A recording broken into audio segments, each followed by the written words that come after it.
വചനം 180. കുത്തിബ, നിയമിക്കപ്പെട്ടിരിക്കുന്നു, രേഖപ്പെടുത്തപ്പെട്ടിരിക്കുന്നു. അലൈക്കും, നിങ്ങളുടെ മേൽ. ഇദാ ഹളറ, ആസന്നമായാൽ. അഹദക്കും, നിങ്ങളിൽ ഒരുവന്. അൽ മൗതു, മരണം. ഇൻ തറക, അവൻ വിട്ടുപോകുന്ന പക്ഷം, ബാക്കിയാക്കി പോകുന്ന പക്ഷം. ഖൈറൻ, വല്ല ഗുണവും, നല്ലതിന്. അൽ വസിയ്യത്തു, വസിയ്യത്ത് ചെയ്യൽ, വസ്യത്ത് ചെയ്യൽ, മരണപത്രം. ലിൽ വാലിദൈനി, മാതാപിതാക്കൾക്ക്. വൽ അഖ്റബീന, അടുത്ത ബന്ധുക്കൾക്കും. ബിൽ മഅറൂഫി, ആചാരമനുസരിച്ച്, മര്യാദ പ്രകാരം. ഹഖ്ഖൻ, കടമ. അലൽ മുത്തഖീൻ, സൂക്ഷ്മത പാലിക്കുന്നവരുടെ മേൽ, ഭയഭക്തന്മാരുടെ മേൽ. كتب عليكم إذا حضر أحدكم الموت إن ترك خيرا الوصية للوالدين والأقربين بالمعروف حقا على المتقين. നിങ്ങളിൽ ഒരാൾക്ക് മരണം ആസന്നമായാൽ അവൻ വല്ല ഗുണവും അഥവാ ധനവും വിട്ടുപോകുന്ന പക്ഷം നിങ്ങളുടെ മേൽ നിയമിക്കപ്പെട്ടിരിക്കുന്നു. മാതാപിതാക്കൾക്കും അടുത്ത ബന്ധുക്കൾക്കും ആചാരമര്യാദയനുസരിച്ച് വസിയത്ത് ചെയ്യൽ. സൂക്ഷ്മത പാലിക്കുന്നവരുടെ മേൽ ഒരു കടമയത്രേ അത്. വചനം 181.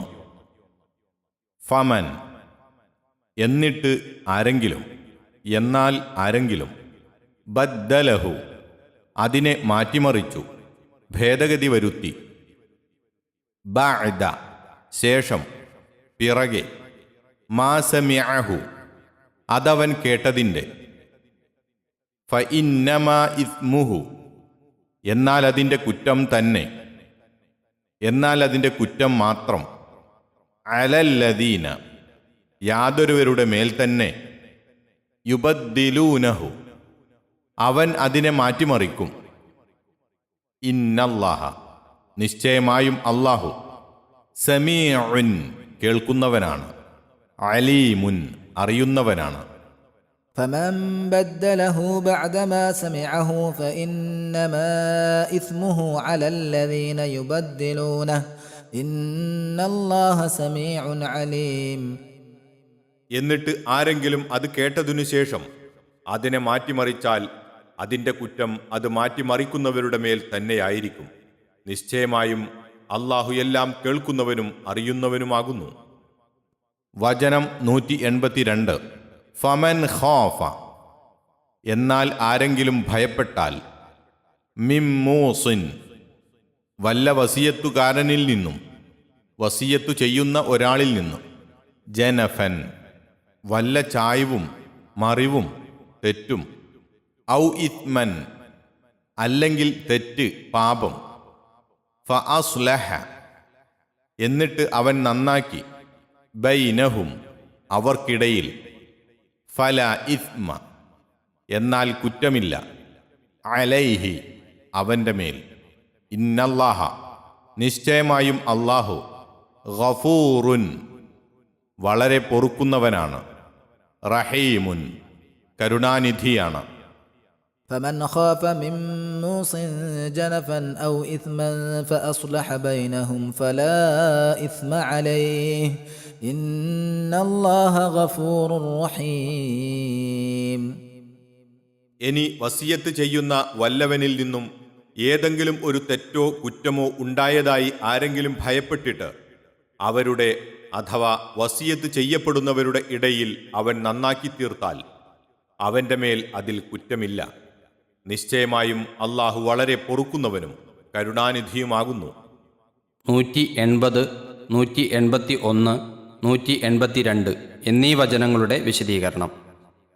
ഖൈറ് കൊണ്ട്, ഗുണം അഥവാ നന്മ കൊണ്ട് ഇവിടെ ധനമാണ് വിവക്ഷ. ധനത്തെ ഉദ്ദേശിച്ച് അറബികൾക്കിടയിൽ ആ വാക്ക് ഉപയോഗിക്കപ്പെടാറുണ്ട്. മലയാള ഭാഷക്കാരായ നമ്മുടെ ഇടയിലും ധനത്തെ ഉദ്ദേശിച്ച് ഗുണം എന്ന് പറയാറുണ്ടല്ലോ. എന്നാൽ നാമമാത്രമായ അല്പം വല്ലതിനെയും ഉദ്ദേശിച്ച് ഈ വാക്ക് ഉപയോഗിക്കാറില്ലെന്നും ഒരു ധനികൻ എന്ന് പറയപ്പെടത്തക്കവണ്ണം കുറച്ചധികം വല്ലതും ഉണ്ടാകുമ്പോഴേ ആ വാക്ക് പറയാറുള്ളൂവെന്നും അതുകൊണ്ട് എല്ലാവർക്കും ഈ വസിയത്ത് ബാധകമല്ല, അല്പം വകയും കഴിവും ഉള്ളവർക്കേ നിർബന്ധമുള്ളൂ എന്നും ചില പണ്ഡിതന്മാർ അഭിപ്രായപ്പെട്ടിരിക്കുന്നു. മഅറൂഫ്, മര്യാദ എന്ന വാക്കിന്റെ അർത്ഥവും ഉദ്ദേശ്യവും കഴിഞ്ഞ വചനത്തിന്റെ വ്യാഖ്യാനത്തിൽ വിവരിച്ചു കഴിഞ്ഞിട്ടുണ്ട്. ഈ വചനങ്ങളിൽ പ്രസ്താവിച്ചതിന്റെ സാരം ഇങ്ങനെ മനസ്സിലാക്കാം. അല്പം ധനം കൈവശമുള്ള ആളുകൾ ആസന്ന മരണരാകുമ്പോൾ, അതായത് മരണം അടുത്തിരിക്കുന്നുവെന്ന് തോന്നിക്കുന്ന രോഗമോ മറ്റോ സംഭവിക്കുമ്പോൾ, തങ്ങളുടെ മാതാപിതാക്കൾക്കും അടുത്ത കുടുംബബന്ധമുള്ളവർക്കും സാധാരണ നിലക്ക് മര്യാദയായി ഗണിക്കപ്പെടുന്ന തോതിൽ തൻ്റെ ധനത്തിൽ നിന്ന് കൊടുക്കുവാൻ വസിയത്ത് ചെയ്യുന്നത് സത്യവിശ്വാസികളുടെ മേൽ കടമയാകുന്നു. അള്ളാഹുവിൻ്റെ വിധിവിലക്കുകൾ സൂക്ഷിച്ചു പോരുന്ന ഭയഭക്തന്മാരെ സംബന്ധിച്ചിടത്തോളം ഒഴിച്ചുകൂടാൻ പാടില്ലാത്ത ഒരു കടമയാണത്.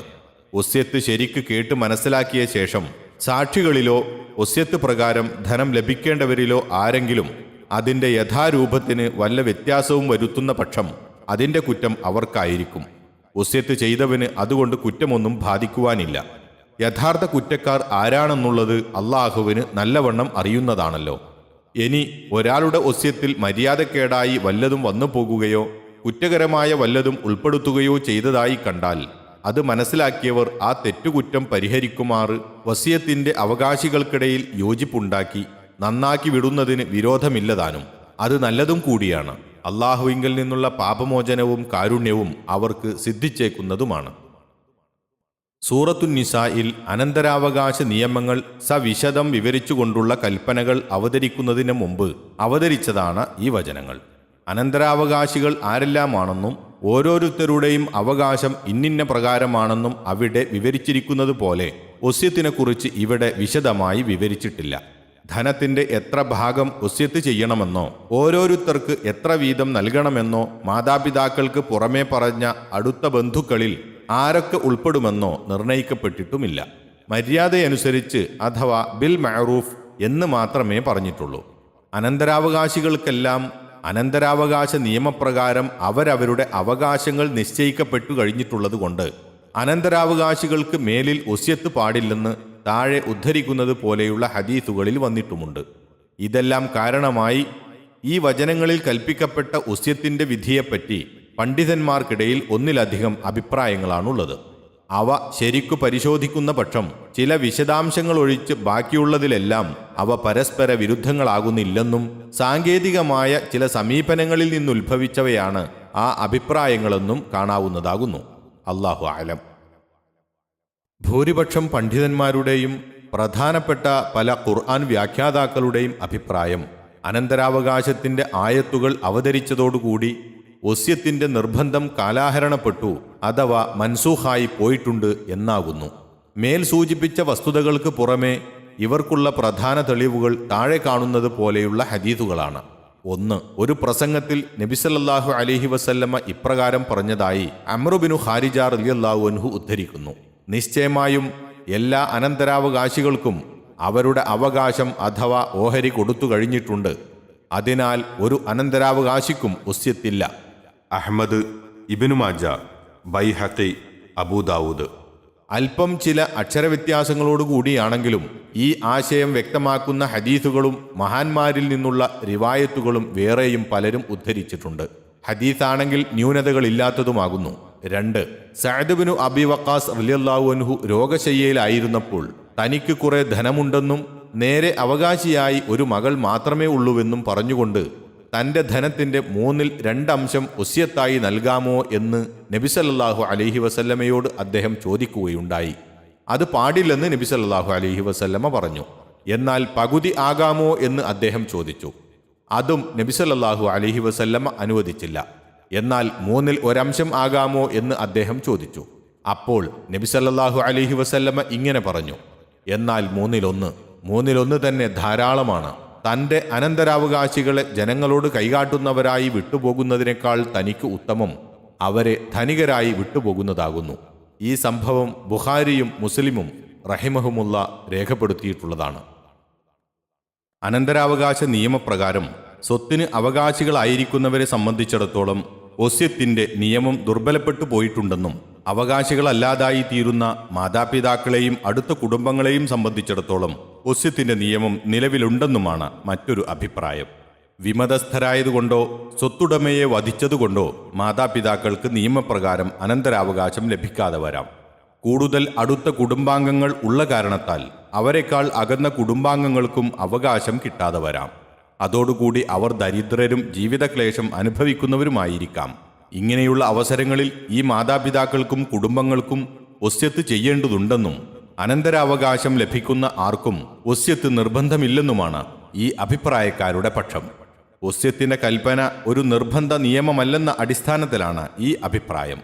അനന്തരാവകാശ നിയമം കൊണ്ട് വസ്യത്തിന്റെ നിയമം ദുർബലപ്പെടുത്തപ്പെടുകയല്ല ചെയ്തിരിക്കുന്നതെന്നും വസ്യത്തിന്റെ നിയമം പ്രാവർത്തികമാക്കുന്നതിന്റെ ഒരു വിശദീകരണം മാത്രമാണ് അനന്തരാവകാശ നിയമങ്ങളെന്നുമാണ് വേറെ ചിലർ പറയുന്നത്. ഇത് അർത്ഥവത്തായ ഒരു അഭിപ്രായമായി തോന്നുന്നില്ല. മേൽക്കണ്ട അഭിപ്രായങ്ങളും അവയുടെ ഏതാനും തെളിവുകളും ചൂണ്ടിക്കാട്ടിയ ശേഷം ഇബ്നു കസീർ റഹിമഹുല്ല ചെയ്ത ഒരു പ്രസ്താവന ശ്രദ്ധേയമാകുന്നു. അതിങ്ങനെ ഉദ്ധരിക്കാം: വസ്യത്തിന്റെ നിയമം ഒരു നിർബന്ധ നിയമം തന്നെ ആയിരുന്നുവെന്നാണ് ചിലർ പറയുന്നത്. അതുതന്നെയാണ് ആയത്തിന്റെ വാചകങ്ങളിൽ നിന്ന് വ്യക്തമാകുന്നതും. അപ്പോൾ ഖുർആൻ വ്യാഖ്യാതാക്കളിൽ അധികം ആളുകളും ഫുഖഹാക്കളിൽ കാര്യപ്പെട്ടവരായ ആളുകളും പറയുന്നത് പോലെ ഇത് അഥവാ വസ്യത്തിന്റെ ഈ ആയത്ത് അനന്തരാവകാശത്തിന്റെ ആയത്ത് മുഖേന മൻസൂഖായിരിക്കണമെന്ന് അഥവാ കാലഹരണപ്പെട്ടതായിരിക്കണമെന്ന് തീർച്ചപ്പെടുന്നു. കാരണം അനന്തരാവകാശികളായി വരുന്ന മാതാപിതാക്കൾക്കും അടുത്ത കുടുംബങ്ങൾക്കും വസ്യത്ത് ചെയ്യുന്നതിന്റെ നിർബന്ധം ദുർബലപ്പെട്ടു പോയിട്ടുണ്ടെന്ന് ഇജ്മാഅ് അഥവാ പണ്ഡിതന്മാരുടെ ഏകോപിച്ച അഭിപ്രായം ഉള്ളതാകുന്നു. അത്രയുമല്ല, എല്ലാ അനന്തരാവകാശികൾക്കും അവരുടെ അവകാശം അള്ളാഹു കൊടുത്തിട്ടുണ്ട്. ഇനി ഒരു അനന്തരാവകാശിക്കും വസ്യത്തില്ല എന്ന് മേലുദ്ധരിച്ച ഹദീസ് മൂലം അത് വിരോധിക്കപ്പെടുകയും ചെയ്തിരിക്കുന്നു. അപ്പോൾ അനന്തരാവകാശത്തിന്റെ ആയത്ത് ഒരു സ്വതന്ത്ര നിയമം തന്നെയാകുന്നു. അത് വസ്യത്തിന്റെ വിശദീകരണമല്ല. അനന്തരാവകാശത്തിൽ ഓഹരിയും പങ്കുമുള്ളവർക്ക് അള്ളാഹു നിശ്ചയിച്ചു കൊടുത്ത ഒരു നിർബന്ധ വിധിയുമാണത്. അത് മുഖേന വസ്യത്തിന്റെ ഈ വിധി പാടെ നിർത്തൽ ചെയ്യപ്പെട്ടിരിക്കുന്നു. ഇനി അനന്തരാവകാശികളല്ലാത്ത അടുത്ത ബന്ധുക്കളുടെ കാര്യമാണ് ബാക്കിയുള്ളത്. അവർക്ക് സ്വത്തിന്റെ 1/3 ഭാഗത്തിൽ നിന്ന് വസ്യത്ത് ചെയ്യുന്നത് ഒരു വേണ്ടപ്പെട്ട കാര്യവുമാകുന്നു. ഈ ആയത്തിന്റെ സാരം വ്യാപകമാണെന്നുള്ളതിന് പുറമെ ഇബ്നു ഉമർ റളിയല്ലാഹു അൻഹുവിൽ നിന്ന് ബുഖാരിയും മുസ്ലിമും ഇപ്രകാരം രേഖപ്പെടുത്തിയിട്ടുള്ളതും ഇതിന് തെളിവാകുന്നു. അതായത്, ഒരാൾക്ക് വസ്യത്ത് ചെയ്യത്തക്ക വല്ലതും ഉണ്ടെങ്കിൽ അത് തന്റെ അടുക്കൽ എഴുതിവെക്കപ്പെടാതെ 2 രാത്രി കഴിച്ചുകൂട്ടാതിരിക്കൽ അവന്റെ കടമയാണ് എന്ന് റസൂൽ സല്ലല്ലാഹു അലൈഹി വസല്ലമ പറഞ്ഞിരിക്കുന്നു. ഇബ്നു ഉമർ റളിയല്ലാഹു അൻഹു പറയുകയാണ്, റസൂൽ സല്ലല്ലാഹു അലൈഹി വസല്ലമ ഇത് പറയുന്നത് കേട്ട മുതൽ ഒരു രാത്രി പോലും എൻ്റെ വസ്യത്ത് എൻ്റെ അടുക്കൽ എഴുതിവെക്കപ്പെടാതെ ഉണ്ടായിട്ടില്ല. അടുത്ത ബന്ധുക്കൾക്ക് നന്മയും ഗുണവും ചെയ്തു കൊടുക്കുന്നത് സംബന്ധിച്ച് ആയത്തുകളും ഹദീസുകളും വളരെ അധികമുണ്ട് താനും. ഇബ്നു കസീർ. ഒരാളുടെ ധനം എത്ര കുറച്ചോ അധികമോ ആയിരുന്നാലും അയാളുടെ അവകാശികൾ ആരൊക്കെയാണെന്നും ഓരോരുത്തർക്കും അവകാശപ്പെട്ടത് എത്രയാണെന്നും അനന്തരാവകാശ നിയമപ്രകാരം വ്യവസ്ഥ ചെയ്യപ്പെട്ടിരിക്കുന്നു. വസ്യത്തും കടവും ഉണ്ടെങ്കിൽ അത് രണ്ടും കഴിച്ച് ബാക്കി മാത്രമേ അവകാശികൾക്ക് ഭാഗിക്കാവൂ എന്നും ഖുർആൻ വ്യക്തമാക്കിയിട്ടുണ്ട്. എന്നാൽ വസ്യത്ത് ആർക്കെല്ലാം എത്ര വീതം വേണമെന്ന് ആയത്തിലും ഹദീസിലും നിർണയിക്കപ്പെട്ടിട്ടുമില്ല. കവിഞ്ഞ പക്ഷം ആകെയുള്ള സ്വത്തിന്റെ 1/3 മാത്രമേ വസ്യത്ത് ചെയ്യാവൂ എന്ന് മുകളിൽ സഅദ് ബിൻ അബി വഖാസ് റളിയല്ലാഹു അൻഹുവിന്റെ സംഭവത്തിൽ നബി സല്ലല്ലാഹു അലൈഹി വസല്ലമ കൽപ്പിക്കുകയും ചെയ്തിരിക്കുന്നു. മേൽ ചൂണ്ടിക്കാട്ടിയ എല്ലാ വസ്തുതകളും തെളിവുകളും പരിശോധിക്കുമ്പോൾ വസ്യത്തിനെ സംബന്ധിച്ച് ഇത്രയും കാര്യങ്ങൾ നമുക്ക് മനസ്സിലാക്കാൻ കഴിയുന്നതാണ്. 1. അനന്തരാവകാശ നിയമപ്രകാരം സ്വത്തവകാശം ലഭിക്കുന്ന കുടുംബാംഗങ്ങൾക്ക് പ്രത്യേകമായി വസ്യത്ത് ചെയ്യേണ്ടതില്ല. അത് പാടില്ലാത്തതുമാകുന്നു. 2. സ്വത്തവകാശം കിട്ടുന്നവരിൽ തന്നെ കൂടുതൽ ദാരിദ്ര്യവും ബുദ്ധിമുട്ടുമുള്ളവർക്ക് അവരുടെ ആ പ്രത്യേകത കണക്കിലെടുത്തുകൊണ്ട് വല്ലതും വസ്യത്ത് ചെയ്യുന്ന പക്ഷം അത് മറ്റുള്ള അവകാശികളുടെ സമ്മതത്തോടുകൂടി ആയിരിക്കേണ്ടതാണ്. ചില ഹദീസുകളിൽ ഇത് വ്യക്തമാക്കപ്പെട്ടിട്ടുമുണ്ട്. 3. സ്വത്തവകാശം ലഭിക്കാത്ത അടുത്ത ബന്ധുക്കൾക്ക് വല്ലതുമൊക്കെ വസ്യത്ത് ചെയ്യൽ എല്ലാവരുടെയും ധാർമ്മികമായ കടമയാകുന്നു. ഈ കടമയെക്കുറിച്ച് നീതിന്യായ കോടതിയിൽ നിയമപരമായി ചോദ്യം ചെയ്യപ്പെടാവതല്ലെങ്കിലും ഒഴിച്ചുകൂടാത്ത ഒരു ബാധ്യതയാണത്. സൂക്ഷ്മതയുള്ള ഭയഭക്തന്മാരുടെ മേൽ കടമയാണത്. ഹഖ്ഖൻ അലൽ മുത്തഖീൻ എന്ന വാക്യത്തിൽ നിന്ന് ഇതിന്റെ ഗൗരവം മനസ്സിലാക്കാം. 4. ധനത്തിന്റെ തോതും അടുത്ത ബന്ധുക്കളുടെ സ്ഥിതിഗതികളും കണക്കിലെടുത്തുകൊണ്ടായിരിക്കണം വസ്യത്ത്. അതിൽ പക്ഷഭേദം വരുത്താതെ സൂക്ഷിക്കുകയും ചെയ്യേണ്ടതാണ്. വസ്യത്ത് ആചാരമര്യാദയനുസരിച്ച് അഥവാ ബിൽ മഅറൂഫ് ആയിരിക്കണമല്ലോ. 5. ആകെ സ്വത്തിൻ്റെ 1/3 ഒതുങ്ങി നിൽക്കണം വസിയത്ത്. ഒരു കാരണവശാലും അതിൽ കവിയുവാൻ പാടില്ലെന്ന് നബി സല്ലല്ലാഹു അലൈഹി വസല്ലമയുടെ ഹദീസിൽ നിന്ന് വ്യക്തമാണ്. വസിയത്തിൻ്റെ പ്രാധാന്യത്തെ സംബന്ധിച്ച് ഖുർആനിലും ഹദീസിലും വളരെ അധികം പ്രസ്താവിക്കപ്പെട്ടിട്ടുണ്ടെങ്കിലും മുസ്ലിം സമുദായമധ്യേ ഈ വിഷയത്തിൽ വളരെ അലസതയും അവഗണനയുമാണുള്ളത്. വസിയത്ത് ചെയ്യുന്നവരിൽ പോലും ചിലർ അവകാശികളെ തോൽപ്പിക്കുക മുതലായ ചില ദുരുദ്ദേശങ്ങൾ വെച്ചുകൊണ്ട് അത് ചെയ്യുന്നവരും ദുർലഭമല്ല. ഇത്തരം സമ്പ്രദായങ്ങളിൽ നിന്നാണ് ഇസ്ലാമിൻ്റെ ഗുണകാംക്ഷികളായി ചമയുകയും യഥാർത്ഥത്തിൽ ഇസ്ലാമിക നിയമങ്ങളെ മാറ്റിമറിക്കുവാൻ യത്നിച്ചുകൊണ്ടിരിക്കുകയും ചെയ്യുന്ന ചില പിന്തിരിപ്പന്മാർ മുതലെടുത്തു വരുന്നത്. ഒരാളുടെ ജീവിതകാലത്ത് അയാളുടെ ഒരു പുത്രൻ മരണപ്പെട്ടാൽ മറ്റു ജീവിച്ചിരിപ്പുള്ള പുത്രന്മാരെ പോലെ ആ മരണപ്പെട്ട പുത്രന്റെ മക്കൾക്കും അഥവാ സ്വത്തുടമയുടെ നേരെ പുത്രന്മാരുള്ളപ്പോൾ തന്നെ പൗത്രന്മാർക്കും സ്വത്തവകാശം നൽകപ്പെടാത്തത് അനന്തരാവകാശ നിയമത്തിലെ ഒരു അനീതിയാണെന്നും അനാഥരായ ആ പൗത്രരോട് ചെയ്യുന്ന ഒരു അക്രമമാണതെന്നും ഈ നിയമം തിരുത്തേണ്ടതാണെന്നും മറ്റും അവർ ജൽപ്പിക്കുന്നു. ഇസ്ലാമിൻ്റെ പേരിൽ ഈ അപവാദം പുറപ്പെടുവിക്കുന്ന ആ ആളുകൾ ഒരു യഥാർത്ഥം വിസ്മരിച്ചിരിക്കുകയാണ്. ഒരാൾ മരണപ്പെടുമ്പോൾ ജീവിച്ചിരിപ്പുള്ളവരിൽ അയാളുമായി കൂടുതൽ അടുപ്പവും ബന്ധവുമുള്ളവർ ആരാണെന്ന അടിസ്ഥാനത്തിലാണ് അനന്തരാവകാശം സ്ഥാപിക്കപ്പെട്ടിരിക്കുന്നത്. ദാരിദ്ര്യമോ ധനമോ കഴിവോ കഴിവുകേടോ അതിൽ പരിഗണിക്കപ്പെട്ടിട്ടില്ല. നേരെ മറിച്ച് വസിയത്തിലാകട്ടെ അക്കാര്യങ്ങളാണ് പ്രധാനമായും പരിഗണിക്കപ്പെട്ടിരിക്കുന്നതും. അതുകൊണ്ടാണ് ഇന്നിന്നവർക്ക് ഇത്ര വീതം എന്നു കണക്കാക്കാതെ മര്യാദയും സദാചാരവുമനുസരിച്ചായിരിക്കണം വസിയത്ത് എന്ന് കൽപ്പിച്ചിരിക്കുന്നതും. അള്ളാഹുവും അവൻ്റെ റസൂലും പഠിപ്പിച്ചു തന്ന മുറപ്രകാരം അനന്തരാവകാശ നിയമവും വസിയത്ത് നിയമവും സമുദായം കൈകാര്യം ചെയ്യാത്തതിൽ നിന്നാണ് ഇത്തരക്കാർക്ക് ഇസ്ലാമിൻ്റെ പേരിൽ ആരോപണങ്ങൾ ഉന്നയിക്കുവാൻ ഇടവന്നതും വരുന്നതുമെന്ന് മുസ്ലിം സമുദായം ഓർക്കേണ്ടിയിരിക്കുന്നു.